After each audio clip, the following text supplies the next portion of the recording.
So I thought I found the perfect modern entry-level cafe racer style bike with the Triumph Speed 400, but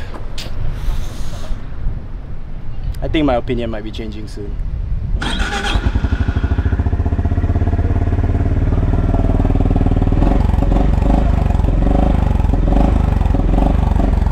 This is the new Honda CB350RS, and if you want a new retro motorcycle but you don't have a lot of money, I'm not sure it gets much better than this. Now, I know I raved a lot about Triumph's new Speed 400, but what I didn't realize then was that as good as the Speed 400 was, it felt more like a modern bike with a splash of retro styling. After all, it has modern performance, modern technology, modern proportions, and even a modern platform that's shared between two different styles of bikes, which makes it a great modern motorcycle. But what I realize now after testing the Honda CB350RS is that that's not really what my classic chrome tinted heart wanted.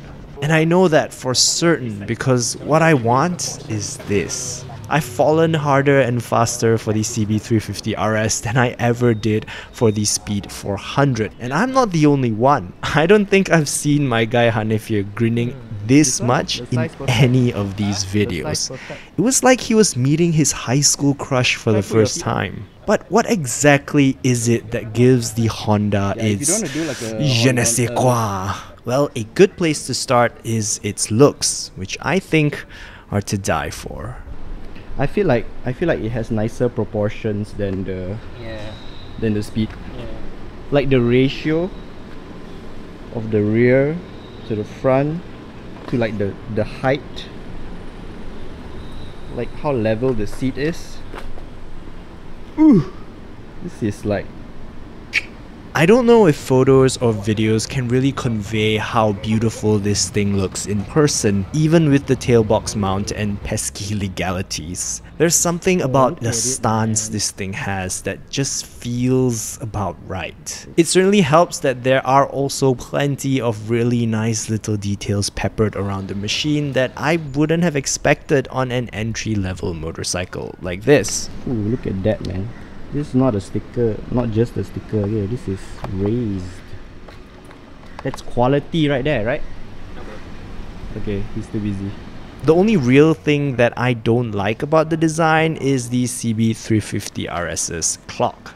It has the same problem the Triumph has with the single speedo design, except on the Honda, the digital screen doesn't even display RPMs. It's almost as if Honda wants to drive home the fact that you're supposed to take your time with this machine. I mean, it makes sense. The riding position is incredibly relaxed with your hands up high and your body upright. Now, I personally would have preferred a flatter handlebar, but Hanif disagrees. I guess that makes sense when considering the kind of bikes we own. Then again, it's hard to argue with the comfort of it all. The nice wide seat and low height means that you can flat-foot it easily. And this bike probably has one of the best passenger accommodations of any bike we've tested on this channel.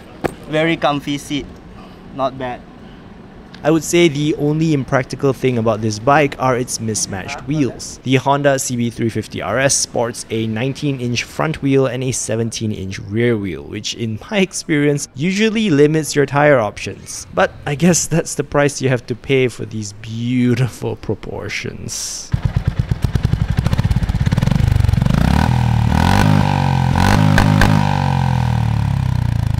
Honda's little retro bike packs a 348cc air-cooled single-cylinder engine that, I'll be honest, puts up some pretty lukewarm numbers.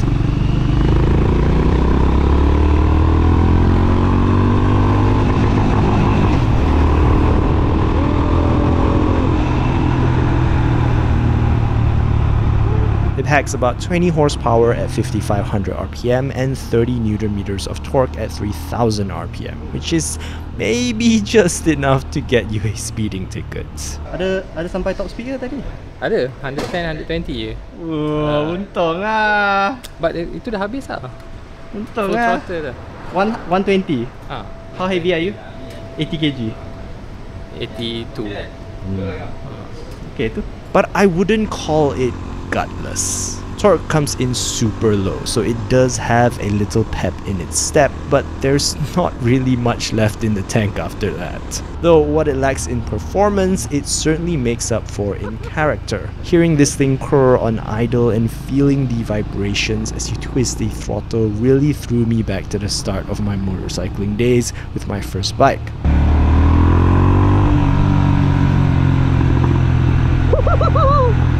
What the fuck?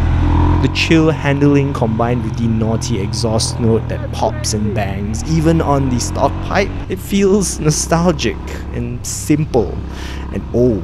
It has all the character of an air-cooled, carbureted, old-ass motorcycle, but it has fuel injection, ABS, and an assist and slipper clutch. But it's not gonna outperform the Triumph. The Speed 400 will blow this bike out of the water, but in terms of feel, I think Honda's got this one in the bag. So how is it? Macam lagi best dari Triumph. Now, that's not to say that the Triumph Speed 400 is suddenly a bad motorcycle. In fact, objectively, it is the better bike. But it's just not the one you fall in love with. So for me, I feel like performance-wise, not as good as Triumph. But I feel like comfort, style, and feel. Like this feels like a classic sort of. The engine characteristic. Yeah. Whereas like the Triumph feels like a modern bike. Right? Did you hear it like pop pop pop pop? Yeah, pop, pop. Ooh, on a stop bike. It's crazy. That's so crazy. And it's cheaper. Apa dia? It's cheaper than Triumph. Yeah, but it's also less powerful lah. So if you're a speed demon like yourself, you know. Oh, cukup. Like yourself. Let me put it this way. I think that if you could only have one bike, then the Speed or Scrambler 400 make much stronger options. They're much closer to a utilitarian modern naked in the sense of their versatility while still keeping some retro charm. But if you want something for special occasions, something to take out when the weather is good, something to put a smile on your face when you pop down to the shops for a cafe latte, well, I think this has to be the one. Okay, overall, if you had to choose between the three, Speed, Scram, and this one. Putting him on the spot. I think this one. This one, huh? Yeah. This one and then Speed. And then last kali baru apa? Scrambler. Do you feel like the handlebar is too tall? Okay. I knew you'd like it. Okay. It's very your style. Yeah.